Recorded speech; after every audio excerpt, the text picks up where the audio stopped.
Hello students, welcome back to the channel. आज हम करेंगे क्लास 9th का फिजिक्स का फर्स्ट चैप्टर जो है हमारे पास मोशन। तो इस लेक्चर के अंदर हम मोशन को सिर्फ और सिर्फ एक्सेलरेशन तक ही कवर करेंगे। So let's begin.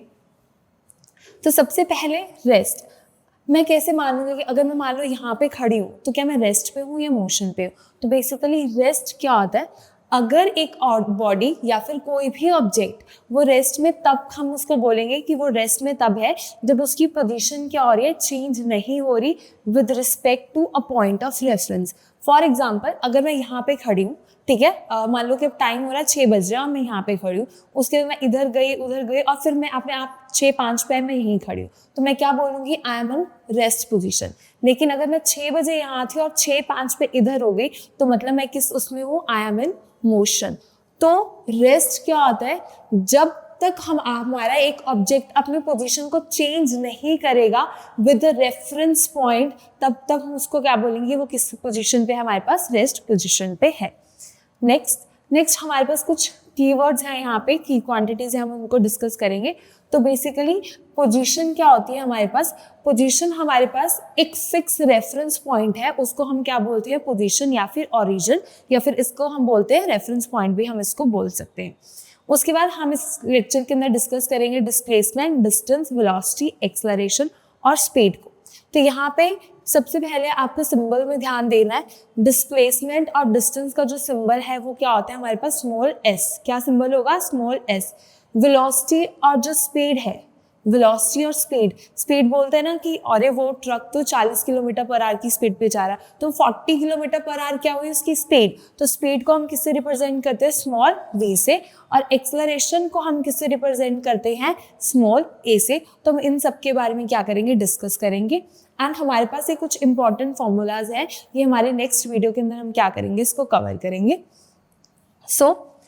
अब मान लो मेरी गाड़ी यहाँ पे है, अभी मैंने इसको स्टार्ट नहीं की। अगर मैंने इसको स्टार्ट नहीं किया और मैं उसकी स्पीड पूछूं तो वो कितनी हो गई, 0। तो मीन्स जो स्टार्टिंग की स्पीड होती है मैं उसको बोलती हूँ इनिशियल वेलोसिटी। मैं उसको क्या बोलूँगी, इनिशियल वेलोसिटी। और मैं उसका सिंबल क्या होगा, रिप्रेजेंट, क्योंकि बार बार बहुत मुश्किल है इनिशियल वेलोसिटी लिखो, फाइनल वेलोसिटी, तो मैंने एक सिंबल बना लिया। सिंबल क्या हमारे पास, स्मॉल u। और हमारा मैंने बोला कि मैंने गाड़ी स्टार्ट की है 0 किलोमीटर पर आवर की स्पीड पे, अब मेरी स्पीड होगी 60। तो 60 क्या होगी मेरी फाइनल वेलोसिटी, तो मैं उसको किससे रिप्रेजेंट करूंगी, v से। a से होएगी हमारे पास acceleration, t will represent time and s will represent displacement या फिर डिस्टेंस। सो नेक्स्ट, सबसे अब हमने रेस्ट पढ़ लिया, कुछ इंपॉर्टेंट टर्म्स देख लिए कि जो हम इस चैप्टर में धीरे धीरे we will discuss those terms. तो सबसे पहले हम देखते हैं मोशन। मोशन क्या होगा, a body is said to be in motion when it changes its position continuously with reference point। मतलब अगर रेफरेंस पॉइंट से हमारी बॉडी की पोजीशन चेंज हो रही है, if the position is changing तो वो मोशन में है। अगर मैंने लिखा पोजीशन इज नॉट चेंजिंग तो वो किस में होगी, रेस्ट में होगी। तो वो किस में हो जाएगी, हमारे पास रेस्ट में हो जाएगी। नेक्स्ट हम डिस्कस करेंगे डिस्टेंस एंड डिस्प्लेसमेंट। दोनों का सिंबल हमारे पास सेम रहता है। सिंबल क्या रहेगा, small S in both the case. अब यहाँ पे मेरे पास एक स्टार्टिंग पॉइंट है और यहाँ पे मेरे पास एक एंडिंग पॉइंट है। और मान लो किसी भी पार्क का कोई भी ट्रैक है, ठीक है। अब इस पार्क का कोई भी ट्रैक, और मान लो यहाँ पे कोई रेस लगनी है और आपने इस ट्रैक के अलोंग क्या करना है, मूव करना है। तो अब इस तरीके से ही मूव करोगे, दिस इज द ट्रैक। तो ये जो आपने स्टार्टिंग पॉइंट से एंड पॉइंट तक जो भी ये आपने कवर किया, इसको क्या बोलूंगी मैं, डिस्टेंस। लेकिन अगर मान लो रेफरी है, वो तो आपके साथ साथ नहीं भागेगा, वो क्या करेगा, ये स्टार्टिंग पॉइंट से डायरेक्टली यहाँ पे आ जाएगा, तो इसको क्या बोलूंगी मैं, डिस्प्लेसमेंट। तो डिस्प्लेसमेंट हमारे पास क्या होता है, शॉर्टेस्ट डिस्टेंस। जो हमारे पास सबसे छोटा डिस्टेंस होगा उसको हम क्या बोलते हैं, डिस्प्लेसमेंट। याद रखिएगा, जो डिस्प्लेसमेंट है इट इज ऑल्सो डिस्टेंस, वो है हमारे पास डिस्टेंस ही, लेकिन सबसे छोटा रास्ता, जो सबसे छोटा रास्ता होगा उसको क्या बोलूंगी मैं, डिस्प्लेसमेंट। ठीक है। नेक्स्ट यहाँ पे देखिए, ये हमारे पास घर है और हमने इस, मान लो कि दिस इज अ बेकरी, हमने इसके अंदर जाना है। अब एक रास्ता मेरे पास ये है, मैं यहाँ गई, अब मेरा टहलने का मन था तो मैं इस पानी के किनारे से यहाँ बेंच पे बैठ गई, फिर मैं इधर से इधर गई। तो ये प्रॉपर पूरा डिस्टेंस जो मैंने कवर किया, मैं इसको क्या बोलूँगी, डिस्टेंस। और जो मैं डायरेक्टली यहाँ शॉर्टकट से चलेगी, जो ये शॉर्टकट है, मैं इसको क्या बोलूँगी, डिस्प्लेसमेंट। सो डिस्टेंस क्या होता है, जो टोटल लेंथ होती है एक ऑब्जेक्ट ने जो पाथ कवर किया उसकी जो टोटल लेंथ होगी उसको मैं क्या बोलूंगी, डिस्टेंस। जो शॉर्टेस्ट डिस्टेंस होगा मीन्स जिसके अंदर फाइनल और initial, means this was the final position, this was the initial position और ये हमारे पास फाइनल पोजीशन, इन दोनों के बीच में जो सबसे छोटा रास्ता होगा उसको मैं क्या बोलूंगी, डिस्प्लेसमेंट बोलूंगी। अब हमारे पास जो डिस्टेंस होता है वो क्या होता है, हमारे पास स्केलर क्वांटिटी, और डिस्प्लेसमेंट हमारे पास होता है वेक्टर क्वांटिटी। अब what is the meaning of scalar quantity and vector quantity. अब मुझे बताओ, अगर गाड़ी चल रही है या तो वो बंद होगी या वो चलेगी। ऐसा हो सकता है गाड़ी की जो स्पीड है वो नेगेटिव में हो, नहीं हो सकता। तो मीन्स स्केलर क्वांटिटी क्या होती है, जिसकी कोई वैल्यू होगी या तो वो जीरो होगी या जीरो से ज्यादा होगी, उससे कम नहीं होगी। मीन्स इसके बाद सिर्फ और सिर्फ मैग्नीट्यूड होगा और वो हमेशा क्या होगा, पॉजिटिव होगा। और ये किस पे डिपेंड करता है, पाथ के ऊपर डिपेंड करता है। मीन्स अगर वो पाथ यहीं पे खत्म होगा तो वो किस पे डिपेंड करेगा, पाथ पे। नेक्स्ट हमारे पास आता है डिस्प्लेसमेंट। डिस्प्लेसमेंट एक वेक्टर क्वांटिटी जो किस पे डिपेंड कर रही है, एक वैल्यू पे भी और डायरेक्शन पे भी। किस पे डिपेंड कर रही है, वैल्यू पे भी और डायरेक्शन पे भी।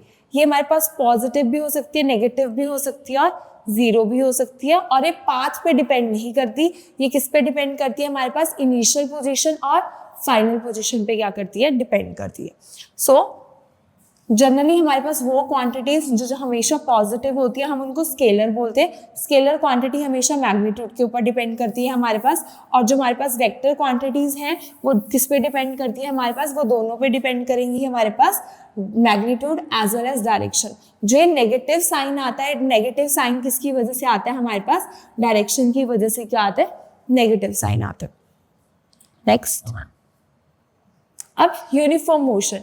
अब मान लो कि आप हाईवे पे जा रहे हो, कोई गाड़ी और क्लीन रोड है, सड़क बिल्कुल साफ है, आपकी क्या होगी, स्पीड एक जैसी स्पीड होगी। ऐसा तो नहीं होगा बीच में रुकोगे या कोई कुछ होगा, नहीं। तो मीन्स यूनिफॉर्म मोशन हमारे पास क्या होता है, जब एक बॉडी ट्रेवल कर रही है इक्वल डिस्टेंस को इक्वल टाइम इंटरवल के अंदर, हम तब क्या बोलते हैं, जो हमारे पास बॉडी है या ऑब्जेक्ट है वो किसके अंदर है, यूनिफॉर्म मोशन के अंदर। सो ये हमारे पास ग्राफिकल रिप्रेजेंटेशन है यूनिफॉर्म मोशन की। आपने मैथ्स के अंदर किया होगा, इसको हम बोलते हैं एक्स एक्सिस और इसको हम बोलते हैं वाई एक्सिस। ठीक है, एक्स एक्सिस पे हम हमेशा क्या लेंगे, टाइम को लेंगे। हम किसको लेंगे, टाइम को लेंगे। और वाई एक्सिस पे हम हमेशा क्या लेंगे, डिस्टेंस लेंगे। जब हमारे पास डिस्टेंस टाइम ग्राफ हमेशा स्ट्रेट लाइन आएगा तब हम क्या बोलेंगे कि हमारे पास जो बॉडी है वो किसके अंदर है, यूनिफॉर्म मोशन के अंदर। आपके पास सिंपल एक ग्राफ भी आ सकता है एग्जाम में और एमसीक्यूज की फॉर्म में बता देंगे which type of motion is being depicted by the graph. तो कौन सा होगा, यूनिफॉर्म मोशन। यूनिफॉर्म मोशन कब होगा, जब इक्वल डिस्टेंस कवर हो रहा है equal interval of time, means equal time के अंदर इक्वल डिस्टेंस क्या हो रहा है, कवर हो रहा है। नेक्स्ट, अब उल्टा हो जाएगा बिल्कुल ही, non uniform motion. Non uniform motion में क्या होगा, हमारे पास टाइम तो देखो सेम ही रहेगा, टाइम नहीं रुकेगा। तो मीन्स इक्वल टाइम के अंदर, मीन्स 5 मिनट 10 मिनट 15 मिनट के अंदर अब डिस्टेंस क्या कवर हो रहा है, अनइक्वल डिस्टेंस। ठीक है, और इसका ग्राफ हमारे पास कैसा आएगा, this type. It won't be a straight line graph नहीं होगा, इस तरीके से हमारे पास कर्व लाइन का ग्राफ होगा। तब हम क्या बोलेंगे, हमारे पास जो ऑब्जेक्ट है वो किसके अंदर है, non uniform motion. For example मेरे पास यहाँ पे टाइम दिया हुआ, ठीक है, पहले मैंने यहाँ पे 2 किलोमीटर कवर किया, फिर मैंने यहाँ पे 1 किलोमीटर कवर किया और फिर मैंने आगे 4 किलोमीटर कवर कर लिया। ठीक, किसका एग्जाम्पल होगा मेरे पास, नॉन यूनिफॉर्म मोशन का। किसका होगा, नॉन यूनिफॉर्म मोशन का एग्जाम्पल होगा। लेकिन मैंने पहले भी सिर्फ 2 किलोमीटर कवर किया, फिर 5 से 15 मिनट में भी 2 किलोमीटर कवर किया, 15 से 20 में भी 2 किलोमीटर कवर किया। तो किसका एग्जाम्पल हो जाएगा मेरे पास, यूनिफॉर्म मोशन का। नेक्स्ट हमारे पास आती है स्पीड। जैसे जो आप ओवर स्पीडिंग करते हैं वही वाली स्पीड। स्पीड क्या होती है हमारे पास, कि कितना डिस्टेंस कवर किया है हमने कितने टाइम के अंदर। तो मीन्स स्पीड हमारे पास क्या होती है, distance upon time. Distance upon time को हम क्या बोलते हैं, स्पीड। जैसे आपको पता है कि वो मान लो कि वो जेट है, वो 180 किलोमीटर पर आवर की स्पीड पे चलता है। तो मीन्स स्पीड हमेशा क्या होती है हमारे पास, किलोमीटर पर आवर हमारे पास क्या होगी, स्पीड हमारे पास होगी। सो स्पीड का फॉर्मूला होता है, स्पीड को हम रिप्रेजेंट करते हैं स्मॉल v से, and this is distance. Distance को हम s या d दोनों से रिप्रेजेंट कर सकते हैं और टाइम को हम t से रिप्रेजेंट करेंगे। सो हमारे पास यहाँ पे एक न्यूमेरिकल है, न्यूमेरिकल देखते हैं। A car travels distance of 240 kilometre means हमें डिस्टेंस कितना दिया हुआ है 240 किलोमीटर और कितना टाइम कितना दिया हुआ है इन 3 आवर्स, टाइम कितना दिया हुआ है 3 hours. What is the speed, हमने क्या करना है डायरेक्ट वैल्यू को पुट करना है 80, तो हमारे पास आंसर कितना आ गया 80। लेकिन आंसर इनकम्प्लीट है जब तक हम क्या नहीं लगाएंगे, इसकी यूनिट्स नहीं लगाएंगे, मीन्स किलोमीटर पर आवर। तो मीन्स जो हमारे पास कार है, कार की स्पीड हमारे पास यहाँ पे कितनी आ गई 80 किलोमीटर पर आवर। तो ये हमारे पास क्या आ गई, कार की स्पीड आ गई। आपने हमेशा देखा होगा अगर आपके पास कोई भी कार एक्टिवा कुछ भी है या पेरेंट्स के पास है तो उसमें 2 इंस्ट्रूमेंट्स दिए होते हैं, एक होता है स्पीडोमीटर, एक होता है ओडोमीटर। स्पीडोमीटर में हमेशा हमारे पास हमारी स्पीड होती है मतलब 40, 50, 60, वो किलोमीटर पर आवर के अंदर होगी हमारी स्पीड। और ओडोमीटर के अंदर हमेशा क्या होता है डिस्टेंस, वो हमें क्या दिखाता है, हमेशा डिस्टेंस दिखाता है। नेक्स्ट हम आते हैं वेलोसिटी। अब वेलोसिटी क्या होती है, जैसे हमने स्पीड किया था, स्पीड थी हमारे पास डिस्टेंस अपॉन टाइम और वेलोसिटी हमारे पास क्या हो जाएगी डिस्प्लेसमेंट अपॉन टाइम। तो वेलोसिटी हमारे पास क्या हो जाएगी डिस्प्लेसमेंट अपॉन टाइम। और डिस्प्लेसमेंट हमारे पास क्या होता है शॉर्टेस्ट डिस्टेंस, मीन जो सबसे छोटा डिस्टेंस कवर किया उसको हम क्या बोलते हैं, हम उसको बोलते हैं वेलोसिटी। से एक न्यूमेरिकल देखते हैं। Sarang travels takes 50 seconds to swim from one end to the another end and back in the swimming pool shown in the figure find its average speed and average velocity। वो क्या बोल रहे हैं, हमारे पास सारंग है, ये स्विमिंग पूल दिया है, वो यहाँ पे जाने के लिए मीन्स यहाँ पे गया, वो A to B गया, फिर वो B to A वापस आया और उसको टोटल टाइम हमारे पास कितना लगा 50 सेकेंड्स। तो मीन्स टाइम हमारे पास कितना होगा 50 सेकेंड्स। ठीक है, अब डिस्टेंस देखते हैं। एक बार तो वो गया है, वो ऐसे गया फिर वापस आया और एक जो लेंथ है वो हमें कितनी दी हुई है 25। तो मीन्स एक बार तो वो गया और एक बार वापस आया, तो हमारे पास डिस्टेंस कितना हो जाएगा 50 मीटर 50 मीटर। अगर मुझे स्पीड निकालनी है एवरेज स्पीड क्या होगा total distance upon total time. Time कितना है मेरे पास 50 सेकेंड्स और डिस्टेंस भी कितना है 50 मीटर। कट हो गया, आंसर हमारे पास स्पीड कितनी आ गई 1 मीटर पर सेकेंड। मीन्स उसने 1 सेकेंड के अंदर 1 मीटर डिस्टेंस को क्या किया कवर किया। अब हम आते हैं डिस्प्लेसमेंट। डिस्प्लेसमेंट क्या होता है शॉर्टेस्ट डिस्टेंस किसके बीच में, फाइनल और इनिशियल पोजीशन। ये हमारे पास इनिशियल पोजीशन थी, यहाँ से उसने स्टार्ट किया और यहीं पे खत्म किया। तो मीन्स जब मेरे पास फाइनल और इनिशियल पोजीशन सेम होगी तो मेरे पास जो डिस्प्लेसमेंट होगी उसकी वैल्यू हमेशा क्या होगी 0 होगी। क्या होगी 0 होगी। फॉर एग्जाम्पल एक सर्कुलर पाथ है, मैंने यहाँ से स्टार्ट किया, ठीक है, और मुझे यहाँ पे A से और मैंने वापस यहीं पे खत्म किया A। अगर मुझे एक राउंड का डिस्टेंस निकालना है तो किसके इक्वल हो जाएगा, circumference of circle which is 2 pi r के इक्वल हो जाएगा। लेकिन डिस्प्लेसमेंट कितनी हो जाएगी 0। वो 0 क्यों हो जाएगी, क्योंकि फाइनल और इनिशियल पोजीशन क्या थी मेरे पास सेम थी। नेक्स्ट हमारे पास वेलोसिटी, वो हमने वेलोसिटी निकाली थी। अब हम देखते हैं एवरेज वेलोसिटी मेरे पास क्या होती है initial velocity plus final velocity divided by 2। Initial velocity को मैं रिप्रेजेंट करती हूँ u से, फाइनल वेलोसिटी को मैं रिप्रेजेंट करती हूँ v से और डिवाइडेड बाय 2 मेरे पास कैसे आ जाएगी एवरेज वेलोसिटी। और सेम एवरेज स्पीड मेरे पास कैसे निकलती थी total distance upon total time. जैसे हमने पिछले वाले केस के अंदर डिस्टेंस का टोटल किया था तो मीन्स टोटल डिस्टेंस क्या निकालने के लिए, एवरेज स्पीड निकालने के लिए। तो इस तरीके से दूसरा फॉर्मूला है हमारे पास एवरेज वेलोसिटी निकालने का। अगर हमारे पास डिस्प्लेसमेंट नहीं दी हुई, सिर्फ 2 वेलोसिटीज दी हुई है फाइनल एंड इनिशियल, तब हम क्या करेंगे दोनों को ऐड करेंगे और डिवाइड बाय 2 करेंगे। हमने 2 से डिवाइड क्यों किया, क्योंकि 2 यूनिट है 1 एंड 2, तो इस वजह से मीन निकालने के लिए क्या करेंगे हम 2 से डिवाइड करेंगे। नेक्स्ट हमारे पास आता है एक्सलरेशन। अब एक्सलरेशन क्या होती है, एक्सलरेशन जनरली हमें नॉन यूनिफॉर्म मोशन के अंदर देखने को मिलती है। और एक्सलरेशन क्या होती है, rate of change of velocity with time. Means जो हमारी वेलोसिटी है वो टाइम के साथ कितनी चेंज हो रही है, हम उसको क्या बोलेंगे एक्सलरेशन बोलेंगे। सो चेंज इन वेलोसिटी कैसे निकलेगा, अगर मुझे चेंज निकालना है तो चेंज हमेशा कैसे निकलेगा, final minus initial with time, means time के साथ बाय t। तो ये मेरे पास क्या आ जाएगी यहाँ पे, ऐसे मेरे पास निकल जाएगी एक्सलरेशन। लेकिन एक्सलरेशन मेरे पास 2 तरीके से है। पॉजिटिव भी हो सकती है और नेगेटिव भी हो सकती है। मैंने स्पीड निकाली, मैंने वेलोसिटी निकाली, दोनों की जो यूनिट्स हैं वो मेरे पास हमेशा क्या आती है, मीटर पर सेकेंड या किलोमीटर पर आवर, लेकिन एक्सलरेशन मेरे पास आएगी मीटर पर सेकेंड स्क्वायर या फिर किलोमीटर पर आवर स्क्वायर। तो मीन स्क्वायर वर्ड जरूर लगेगा मेरे पास एक्सलरेशन के अंदर, और जब आप न्यूमेरिकल सॉल्व करेंगे तो स्क्वायर को कभी भी नहीं भूलना। सो नेक्स्ट मैंने बोला था वो पॉजिटिव भी हो सकती है, नेगेटिव भी हो सकती है। जब मेरे पास एक्सलरेशन नेगेटिव है तब मैं उसको बोलूंगी डी एक्सलरेशन, या फिर इसका दूसरा नाम है मेरे पास रिटार्डेशन। इसका दूसरा नाम क्या है मेरे पास, रिटार्डेशन। अब यहाँ पे क्या होता है, डी एक्सलरेशन के अंदर क्या होगा, जब नॉन यूनिफॉर्म के अंदर मेरे पास क्या होगा, डिक्रीज इन वेलोसिटी मुझे देखने को मिलेगा, तब मैं उसको क्या बोलूंगी, रिटार्डेशन।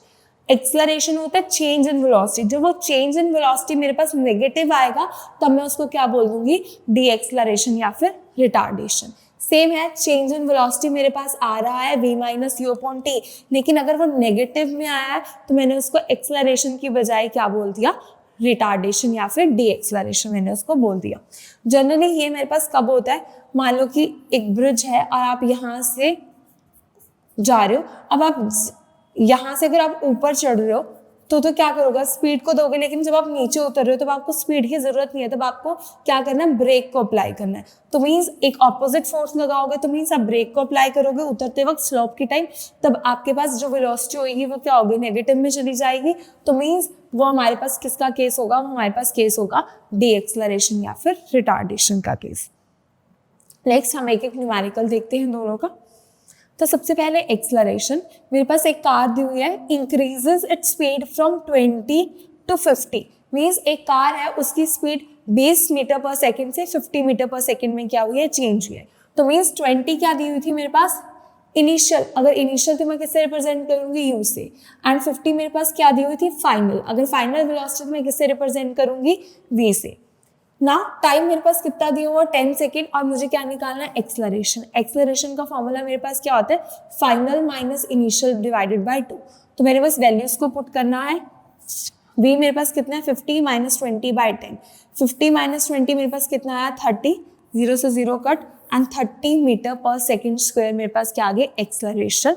सो यहाँ पे याद रखना 3 मीटर पर सेकेंड स्क्वायर मेरे पास जो एक्सलरेशन आई है, इधर पीछे स्क्वायर लग रहा है, तो स्क्वायर इज वेरी इंपॉर्टेंट, क्योंकि जनरली हम वेलोसिटी के चक्कर में स्क्वायर भूल जाते हैं, तो मीटर पर सेकेंड स्क्वायर को नहीं भूलना। सो नेक्स्ट एक एग्जांपल देखते हैं डी एक्सलरेशन का। एक बाइक है, slow down from 60 kilometre to 20 kilometre, means initial उसकी वेलोसिटी, स्टार्टिंग में उसकी जो वेलोसिटी थी वो थी 60, फिर उसने ब्रेक लगाई, अब उसकी वेलोसिटी कितनी होगी, 20, मीन्स कम हुई है। नेक्स्ट उसके बाद टाइम दिया हुआ 8 सेकेंड, हमने बस वैल्यू पुट करनी है यहाँ पे, तो मीन्स हमारे पास v की वैल्यू दी हुई है 20 माइनस u की वैल्यू हुई है 60 अपॉन नीचे टाइम 8। सो हमारे पास आंसर कितना आया, यहाँ पे प्लस का साइन है, यहाँ पे नेगेटिव का साइन है, तो क्या होगा, माइनस होगा, और बड़ा हमारे पास 60 है, तो मीन्स -40/8। हम इसको कट करेंगे, हमारे पास आंसर आ जाएगा -5 किलोमीटर पर आवर स्क्वायर। यहाँ पे किलोमीटर के अंदर था, तो इस वजह से हमारे पास जो आंसर आया that is in the kilometre per hour square, तो मीन स्क्वायर लग रहा है, and answer is in the negative. जब भी एक्सलरेशन नेगेटिव के अंदर आएगी तो वो आपको क्या शो करेगी, आपको क्या दिख रही है, डी एक्सलरेशन या फिर रिटार्डेशन आपको शो हो रही है। और यूनिट्स हमेशा सेम रखना। देखो यहाँ पे भी हमारे पास स्पीड है वो सेकेंड्स में और टाइम भी सेकेंड में, यहाँ पे भी हमारे पास आर में है, और यहाँ पे यहाँ पे हमारे पास इस क्वेश्चन में आर में आएगा, तो मीन्स आर में, तो हमने क्या किया, उसको सॉल्व करके आर के अंदर सॉल्व किया। सपोज अगर मेरे पास यहाँ पे सेकंड में दिया हो तो मैं क्या करूँगी, उन सेकंड्स को किस में कन्वर्ट करूँगी, आर में कन्वर्ट करूँगी। मैं आपको कुछ यूनिट कन्वर्जन्स बता रही हूँ which you have to keep in mind. 1 kilometre के अंदर कितने मीटर होते हैं, 1000 मीटर, तो 1 मीटर के अंदर कितने हो जाएंगे, 1/1000 मीटर। 1 घंटे में कितने सेकंड्स होते हैं, 3600 सेकंड, और कितने मिनट्स होते हैं, 60 मिनट्स। और अगर मुझे बिल्कुल ऑपोजिट करना है, अगर मुझे 1 सेकंड में आर निकालना है, तो दैट विल बी 1/3600 सेकंड, और अगर 1 सेकेंड के अंदर मुझे मिनट्स निकालने हैं, that will be 1/60 minutes. So means ये मेरे पास कुछ यूनिट कन्वर्जन्स हैं। अगर आपके पास यहाँ पे यूनिट्स चेंज भी हो तो भी आप क्या कर सकते हो, with the help of this conversion आप आंसर को क्या कर सकते हो, अपनी करेक्ट आंसर लेके आ सकते हो। So I hope you like it and that's all for this lecture. Thank you.